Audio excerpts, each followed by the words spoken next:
Sir ಇದು ಗೋ ಕೃಪಾಮೃತ ಅಂತ ಇದನ್ನು ಮಾಡಬೇಕಾದ್ರೆ 200 ಲೀಟ್ರ್ ಡ್ರಮ್ ತಗೊಳ್ಳೋದು.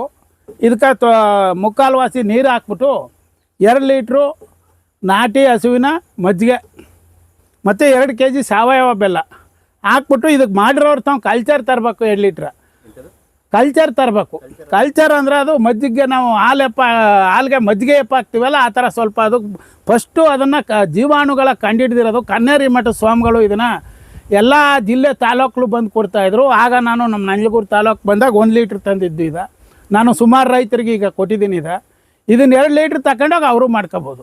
ಇದಕ್ಕೆ ಮಾಡಬೇಕಾದ್ರೆ ಫಸ್ಟು 200 ಲೀಟ್ರ್ ಡ್ರಮ್ಮು, ಇದಕ್ಕೆ ನೀರು ಹಾಕೋದು, 2 ಲೀಟ್ರು ಮಜ್ಜಿಗೆ, 2 kg ಬೆಲ್ಲ ಹಾಕ್ಬಿಟ್ಟು 7 ದಿನ ತಿರುಗಿಸ್ಬೇಕು ವೃತ್ತಾಕಾರವಾಗಿ. 7 ದಿನ 1 ವಾರ ತಿರುಗಿಸಿದ್ರೆ ಇದು ರೆಡಿ ಆಯ್ತದೆ. ಇದನ್ನು 1 ಎಕರೆಗೆ ನಾವು ಕೊಡ್ಬೋದು. ಇದರಲ್ಲಿ ಎಲ್ಲ ಪೋಷಕಾಂಶಗಳು ಇರ್ತದೆ. ಇದರಲ್ಲಿ ಅದೇ ಸರ್, ಇದು ಸಾವಯವ ಗೊಬ್ಬರ. ಇದರಲ್ಲಿ ಎಲ್ಲ ಪೋಷಕಾಂಶನೇ ಇರ್ತದೆ. ಆ ಥರ ಇದು ಕೆಲಸ ಮಾಡ್ತದೆ ಸರ್. ಗಿಡ ತುಂಬ ಹಸಿರಾಗಿ ಬರುತ್ತೆ. ಆಮೇಲೆ ಸ್ಪ್ರೇನು ಮಾಡ್ಬೋದು, ಟ್ರಂಚಿಂಗ್ ಮಲ್ಚಿಂಗ್ ಎರಡನ್ನೂ ಮಾಡ್ಬೋದು. ಸ್ಪ್ರೇ ಮಾಡಿದ್ರೆ ಈ ತರಕಾರಿ ಬೆಳೆಗಳಲ್ಲಿ ಹೂವುದ್ರಲ್ಲ ಕಾಳು ಗಟ್ಟಿ ಬರ್ತದೆ. ಈ ಥರ ಎಲ್ಲ ಭಾರಿ ಇದರಿಂದ ಉಪಯೋಗ ಸರ್ ಇದು. ಸರ್ ಇದು ಎರೆಜಲ. ಇದನ್ನು ನಾವು ಈ ಥರ ಒಂದು ಡ್ರಮ್ಮಲ್ಲಿ ಮಾಡ್ಕೋಬೋದು. ಇದನ್ನು ಫಸ್ಟು ಈ ಥರ ಡ್ರಮ್ ತಗೊಳ್ಳೋದು. ಡ್ರಮ್ ತಗೊಂಡು ಕೆಳಕ್ಕೆ ನಳ ಹಾಕೊಳ್ಳೋದು. ಒಂದು ಪೈಪು ನಳ ಹಾಕೋಬೇಕು. ಈ ಥರ ಪೈಪ್ ಹಾಕ್ಕೊಂಡು ವೇಸ್ಟು ತೆಂಗಿನ ಮಟ್ಟೆ ನೋಡಿ, ಈ ಥರ ತೆಂಗಿನ ಮಟ್ಟೆನ ಈ ಥರ ಜೋಡಿಸ್ಕೊಂಡು ಇಲ್ಲಿಗಂಟು ಜೋಡಿಸೋದು. ಇದು ಅಲ್ಲಿಗಂಟ ಅದು ಫಿಲ್ಟ್ರ್ ಆಗೋಕ್ಕೆ ಅಲ್ಲಿಗಂಟು ಜೋಡಿಸ್ಬಿಟ್ಟು ಅದ್ರ ಮ್ಯಾಕೆ ಒಂದು ಗೋಣಿ ಚೀಲ ಹಾಕ್ಬೇಕು. ಈ ಥರದ ಒಂದು ಗೋಣಿ ಚೀಲನ ಅದ್ರ ಮ್ಯಾಕೆ ಹಾಕಿ ಆಮೇಲೆ ಅದಕ್ಕೆ ಎಲ್ಲ ಕಳ್ತಿರೋ ಅಂಥ ಸಗಣಿ, ಬಿಸಿ ಇರಬಾರ್ದು, ಗ್ಯಾಸ್ ಇರಬಾರ್ದು ಅದರಲ್ಲಿ, ಅಂಥ ಸಗಣಿನ ಇಲ್ಲಿ ತನಕ ತುಂಬಿಟ್ಟು ಅದಕ್ಕೆ ಫುಲ್ ನೀರು ಹಾಕೋದು. ಈ ನಳ ಮುಚ್ಚಿಬಿಟ್ಟು ಆಮೇಲೆ ಓಪನ್ ಮಾಡಿ 2 ಸಾರಿ ಹಂಗೆ ಮಾಡಿಬಿಟ್ಟು ಅಲ್ಲಿರೋ ಗ್ಯಾಸು ಎಲ್ಲ ಕೋಲ್ಡ್ ಆಯ್ತದೆ ಅದು. ಆಮೇಲೆ ಇದಕ್ಕೆ 5 kg ಎರೆಹುಳು ಬಿಡಬೇಕು. 5 kg ಎರೆಹುಳು ಬಿಟ್ಟಾಗ ಇದು ನಮ್ಗೆ ಆಚೆಗೆ 1 ವಾರಕ್ಕೆ ಸ್ಟಾರ್ಟ್ ಆಯ್ತದೆ. ಇದಕ್ಕೆ ನಾವು ನೀರು ಹಾಕ್ತೀವಿ. ಮತ್ತು ನಾವು ಗೋಕೃಪಾಮೃತನೂ ಹಾಕ್ತೀವಿ. 1 ಲೀಟ್ರ್ ನೀರು ಹಾಕ್ತೀವಿ. ಡೈಲಿ 2 ಲೀಟ್ರ್ ನೀರು ಹಾಕ್ಬೇಕು. ಇದಕ್ಕೆ 2 ಲೀಟ್ರ್ ನೀರು ಹಾಕಿದ್ರೆ ಇದು ಮೇಲೆ ಅದು ಬಂದು ಪಿಕ್ಕ ಇಕ್ಕಿರೋದು. 2 ಲೀಟ್ರ್ ನೀರು ಹಾಕಿದ್ರೆ ಇದು ಡೈಲಿ ಅರ್ಧ ಲೀಟ್ರು ಚೊಟ್ಟುತ್ತೆ. ಇದು ಗೋಲ್ಡನ್ ಕಲರ್ ಇರಬೇಕು. ಇದೇ ನೋಡಿ, ವರ್ಮಿ ವಾಸ್ ಅಂತ ಇಂಗ್ಲೀಷ್ಲಿ ಹೇಳ್ತಾರೆ, ಎರೆಜಲ. ಇದು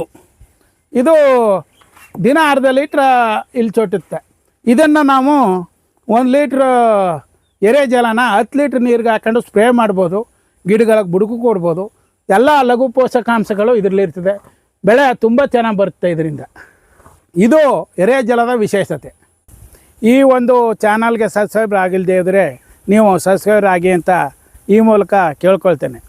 ಜೀವಾಮೃತ, ನಾವು ಗೋಕೃಪಾಮೃತ, ಎರೆಜಲ, ಅದರ ಜೊತೆಲಿ ಇದು ಜೀವಾಮೃತನೂ ತಯಾರಿಸ್ತೀವಿ.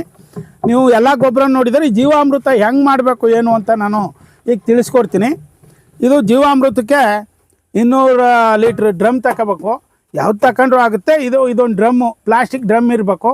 ಇಲ್ಲದೆ ಆದರೆ ಈ ಕಬ್ಬಿಣದ ತೊಟ್ಟಿ ಬರುತ್ತಲ್ಲ, ರೌಂಡಕ್ಕೆ ಇರಬೇಕು.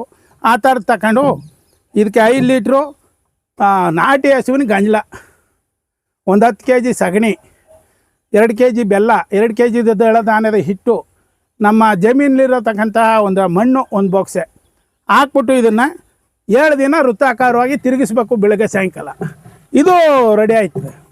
ಇದನ್ನು ನಾವು ಫಿಲ್ಟ್ರ್ ಮಾಡಿ ವೆಂಚೂರಿಲ್ಲಾರ ಕೊಡ್ಬೋದು.